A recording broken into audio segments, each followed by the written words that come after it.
spring ball. And, you know, if we played today, it would be Kelly Bryant. He's done a great job of having a good summer. He's done a great job of gaining his confidence. Had a really good spring. Have a lot of confidence in him. He continues to get better, and that's obviously what we're looking for.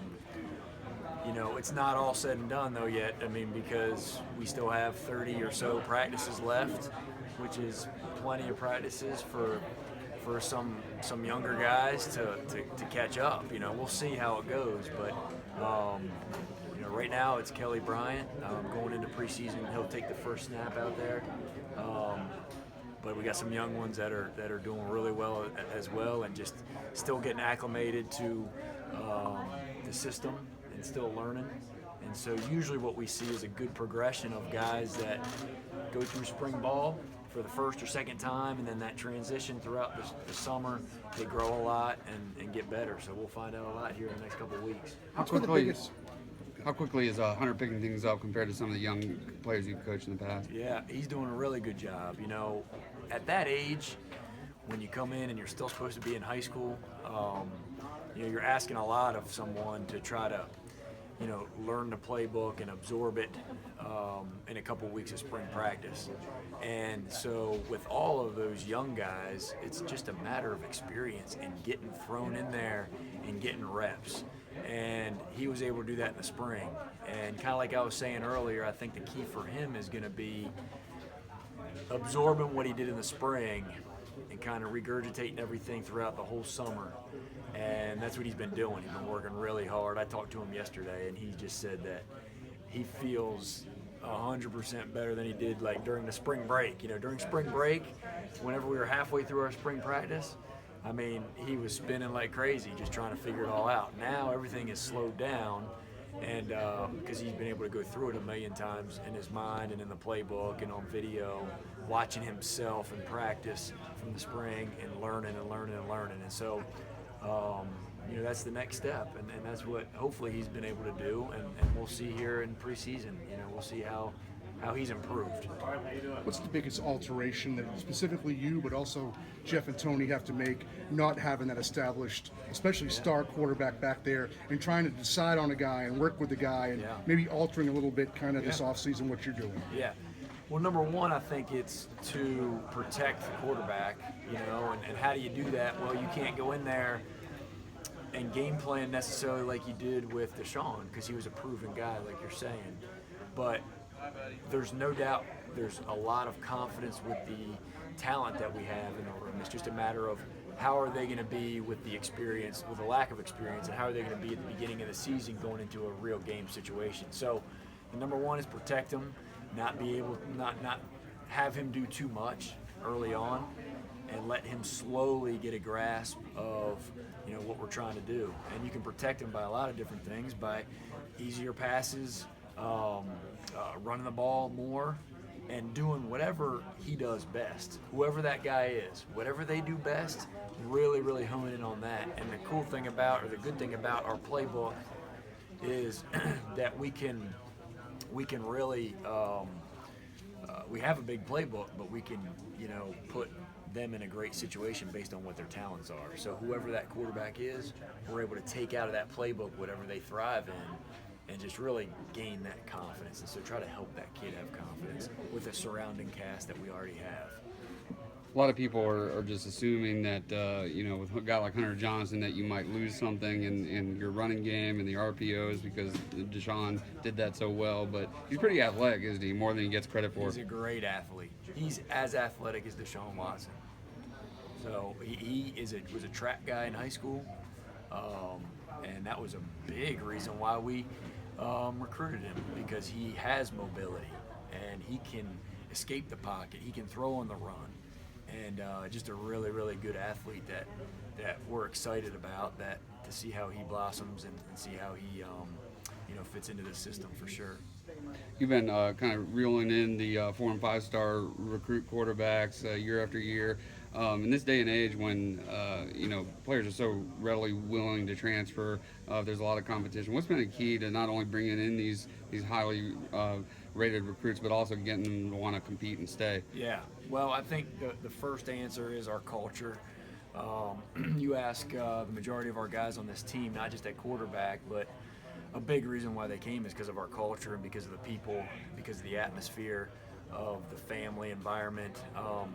And that's a comforting thing for these guys. And it's not just something that we say in recruiting, it's something that we show whenever they come on campus, and then whenever they're here for an extended time as players, those players are saying it, so it's a real thing. And I think that there's so much more to just winning football games here at Clemson, and we provide that for our players, and they see that, which in turn motivates them to play harder, to work harder, to be the best they can be, and obviously the results are winning those football games. And so as long as we continue to keep our priorities, which we will, in order, which is our graduation and helping them succeed on and off the field, and helping them have a great college experience, and then winning football games and winning championships, we're going to continue to have guys that will stay and really buy into the culture and buy into not just football, but everything involved.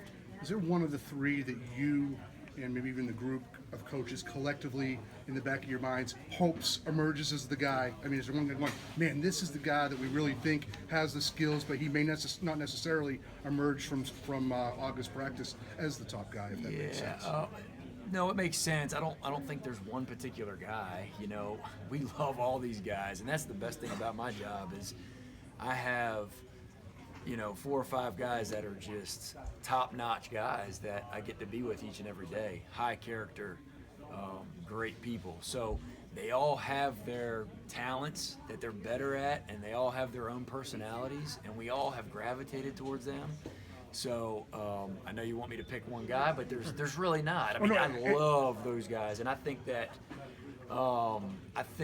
maybe to help with the answer would be, it's going to be an ongoing battle throughout the season.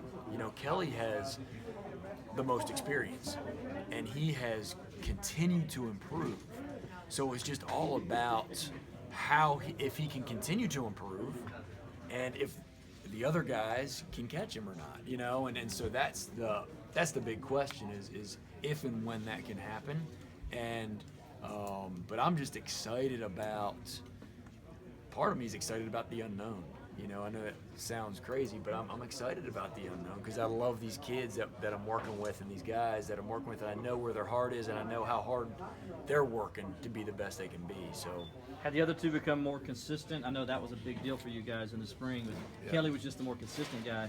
Even though maybe Hunter or Zarek's more talented, let's say, but they haven't been as consistent, been sort of up and down, is what Coach Sweeney was saying. Yeah, I think the biggest is that experience factor, that because of his age, because of where Kelly is, and he doesn't have a ton of snaps in games, but at least he's been in that position of practicing, preparing to be the guy or preparing to be the backup.